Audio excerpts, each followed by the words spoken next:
Wake up, you little idiot. You are worship a dead man that was killed by the Romans. They crucified him and he couldn't even save himself. You expect him to come and save you and save the world? After 2,000 years, you really that stupid? And then you come and say, oh, the Jews killed our God. How can you kill a God? You're not normal? Okay, so some goyim, they're waking up. Wait a minute.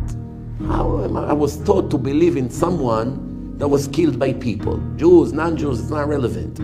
People killed him. If he was divine in any way, who can kill a divine creature? It's not possible. Even 1 second, kill all of them.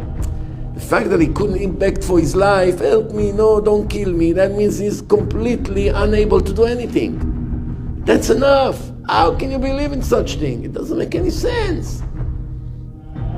So instead of waking up to this, I'm talking about this idiot.